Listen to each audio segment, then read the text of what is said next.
A very good afternoon and welcome to the Saturday Tropical Outlook. It is the 28th of June. If you're enjoying the content here in the channel, be sure to hit that like button and subscribe. It is absolutely free content 7 days a week. So, tropics, we do have some things to speak about. First and foremost, the East Pacific is looking likely to see the 6th named system of the season.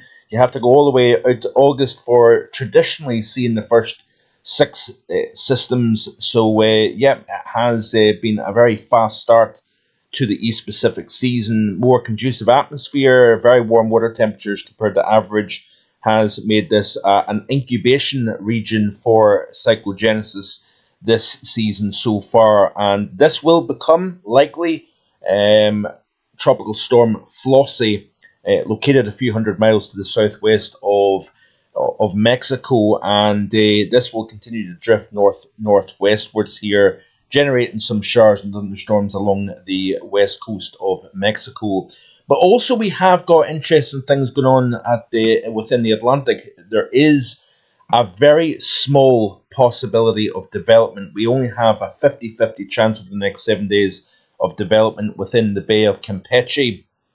NHC says an area of low pressure located in the eastern Bay of Campeche near the Mexican coastline continues to produce broad region of disorganized showers and thunderstorm activity over the Yucatan Peninsula and adjacent waters. Additional development is possible today and Sunday as the low moves generally west-northwest, and a tropical depression could form during this period while the system remains over the waters of the Bay of Campeche. By Monday, this system should move inland over eastern Mexico, ending its chances of development. Regardless of tropical cyclone formation, locally heavy rains are possible over portions of Belize, Guatemala, and southeastern Mexico. So over the next 48 hours, there's a 50% chance of development. Over the next 7 days, there's equally a 50% chance, and the reasons for that is because the circulation will move inland and lose that warm waters. In terms of temperature anomalies, this is how the situation is looking globally at the moment here. So let's zoom in so it's easier to see. Notice the strong cooling over the Arabian Sea. That is thanks to stronger than normal southwesterly winds. We've obviously had a fairly active monsoon season so far. We did see a downward trend as the MJO moved out of the region and created large-scale subsidence, created more in the way of sunshine, less in the way of cloud cover, and hotter temperatures. That has returned once again, and we've seen an increase in convection, particularly so the further north and northwest you go over India. Parts of Pakistan has started to see localized flooding, and we've also seen Bangladesh begin to see the monsoon winds reach the shorelines here on the northern side of the Bay of Bengal as well. So an active, fast start to the Indian monsoon. We've also seen some flash flooding across parts of Thailand, Myanmar, down into Malaysia, and then obviously Indonesia as well. But you can still see this kind of hangover legacy of La Nina in the East Pacific. That continues. We may lean a little bit more La Nina-like as we move into the heart of the hurricane season. So it's less likely to see any kind of warming within the East Pacific, leaning towards an El Nino. You're actually more likely to kind of lean towards a La Nina as opposed to an El Nino. In terms of the tropical Atlantic, it remains slightly subpar for the time of the year, anywhere from the west coast of Africa all the way through the really actually into the Caribbean. You notice here, according to CDAS, got warmer than average waters into the Gulf of Mexico. Those slightly cooler than average waters, by the way, through the Caribbean, still conducive for tropical cyclogenesis, it has to be said, if you've got the right environment. You've got water temperatures around about the threshold, right around that 27, 28 Celsius threshold for both development and strengthening. We've got warmer waters up towards the northern northwestern side of the Caribbean here. You can see 29 Celsius up towards Cuba and the Yucatan, and then we've got 29 to 30, even 31 Celsius water temperatures up along the US Gulf Coast. We've also got some fairly warm waters, 28, 29 towards the loop current here and the Gulf Stream. So we do have warmest waters further north than the main development region, which sometimes can have a detrimental influence. What we do need to watch is, by the way, a couple of frontal systems expected to drop into the Gulf Coast region here over the next 7 to 10 days. What that may do is, obviously, over 29 to 30 Celsius waters either side of Florida, we could see some sort of a spin up as these fronts then drift off the continental United States out over the warm waters. We could see some sort of sneaky, homegrown, as they say in America, development here. So we need to watch that rather carefully. But we do have that little system off the, essentially just off the Mexican coast that may cross over and will cross over the Yucatan over the next few days and may try to spin up something. If anything is going to be an enhanced rainmaker, we actually have seen cooler than average temperatures across much of Mexico. We've also seen wetter than average precipitation across the bulk of Mexico over the last couple of weeks here. So that's been good news down here. Obviously, a couple of years ago, we were talking about record-breaking drought and heat here. Quite a different story as we head into the heart of summer down across this region of the world. But you can see here some very strong convection now starting to move into Belize, the southern Yucatan. That is the feature that is going to then drift into the western portions of the Gulf of America, and they may try to spin up before reaching the coastline, and then essentially it cuts off that fuel source. We're not going to see any further development if it does develop, that is. Looking at this cluster of thunderstorms off the southwest coast of Mexico, that is likely to become Flossi. You notice here that we remain high and dry across the heart of the Atlantic. Stronger than average Bermuda high. We've had stronger than average easterly trade winds. That has been allowing some upwelling of waters all the way from Africa to the Caribbean. Hence why we've seen the drop in sea surface temperatures over the last couple of weeks here. We've got some fairly strong convection here. If you notice, running the easterly African jet, that is going to move out into the Atlantic. But we've got generally quite dry conditions, hostile winds as well, and therefore we've not got any real significant threat of development. Looking at the AI model here, this is the ECMWF's version of the AI, and you can see here the intertropical convergence zone well to the south at this moment in time. Strong, dominant area of high pressure across the majority of the subtropical Atlantic. That is keeping things fairly quiet here. And if we play through this loop, you can see here that Flossi is seen to develop. Let's go back to the right time frame here. So let's go right back to today, and you can see here that we have got areas of convection. Let's blow this up or make it a little bit easier to see. So you can see here that we do have, as we play through, this green representing some sort of increased humidity and moisture within the atmosphere. There is a closed contour here, if you notice, right in that kind of the very far south of the Bay of Campeche, hugging that northeastern coast of Mexico here, or southeastern coast, I suppose you could say. There is that closed contour suggesting that the model is indicating some sort of a circulation here, but the question mark is, does it manage to kind of draw on that fuel? Notice here it does shrink a little bit. We've got obviously Flossi trying to develop here off the west coast, while on the east coast of Mexico here, we do have a feature seen by the AI model here, trying to consolidate here and then move inland here. So eventually that will kind of cut off any sort of strengthening or further organization of that feature as it moves into the east coast of Mexico. Continue to play through this loop here, and Flossi does become a little bit more organized as it drifts into the more hostile and cooler waters towards the Baja of California. But generally speaking, we don't really have anything standing out in terms of development within the tropical Atlantic as we go deeper and deeper. Now, there is, notice here, over the northeast Gulf of Mexico, a long way out. Obviously, this is the 7th of July.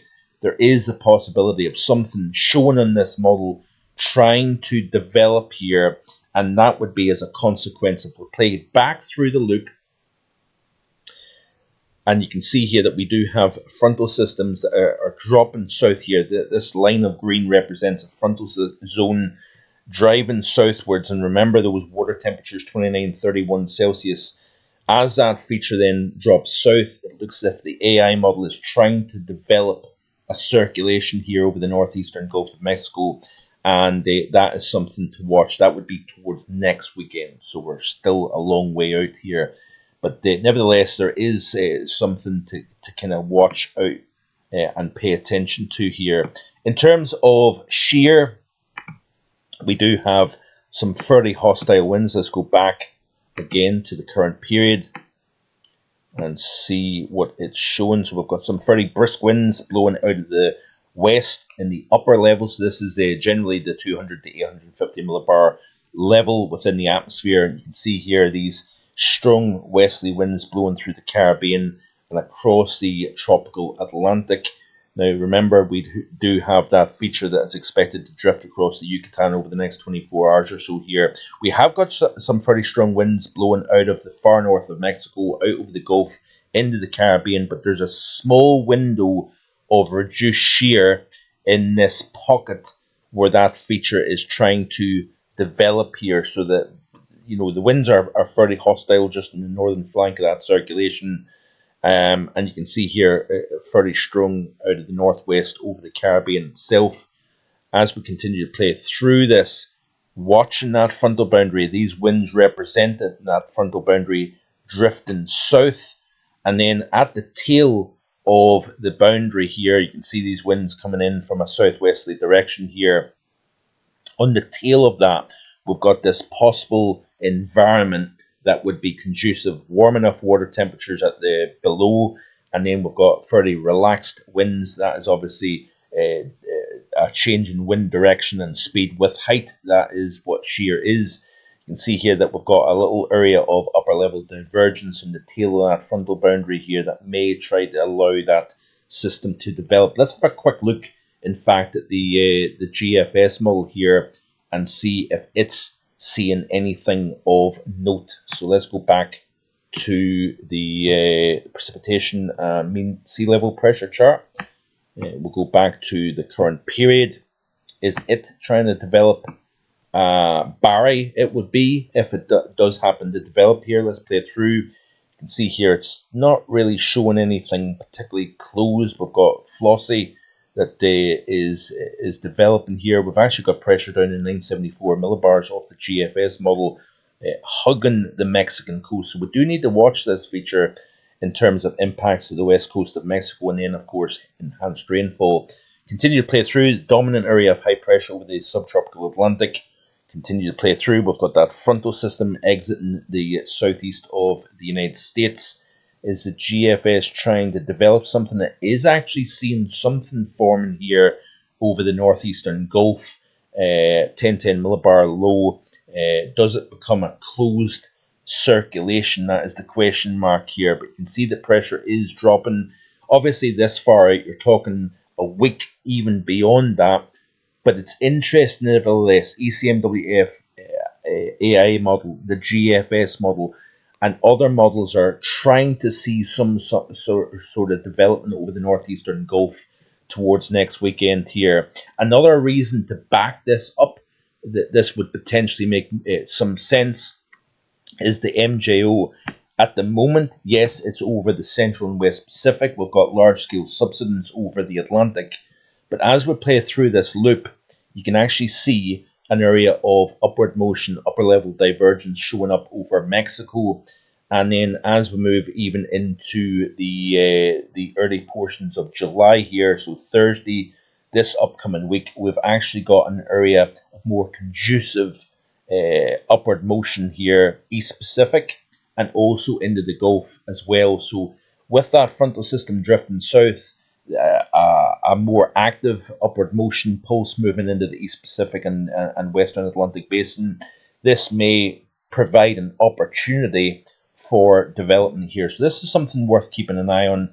as we move forward here. And then as we continue to play through this loop here of the GFS ensemble, you can see here that we go back to the kind of situation that we've had for quite some time. Strong upward motion over the West Pacific, strong subsidence over the Atlantic Basin here. So there is a window, I think, over the next couple of weeks of some development here. Yes, we've got a small opportunity of Barry forming over the next 48 hours before reaching the mainland of Mexico. But that frontal system dropping south over eastern North America, that's one to watch as we go forward here.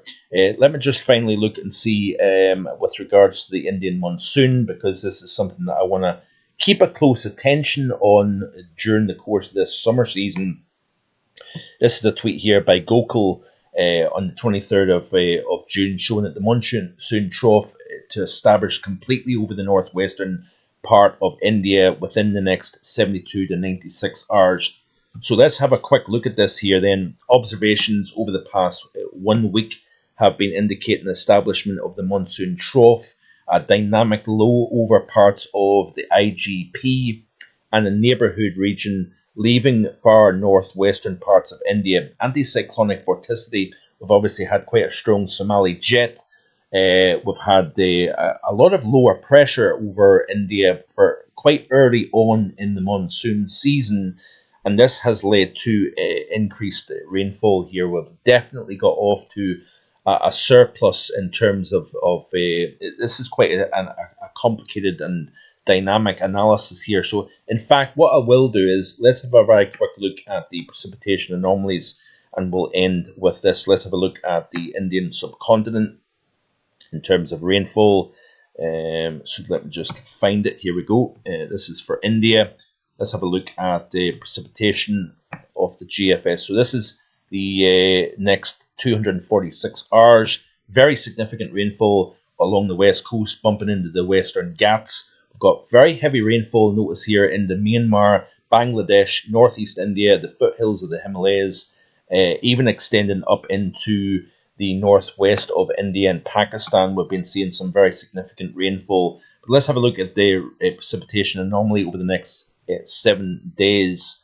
And you can see here, dry across the south, but wet across the north of India here. So that is obviously good news for this part of the world. That's it for today. Thanks for watching. Enjoy the rest of your Saturday.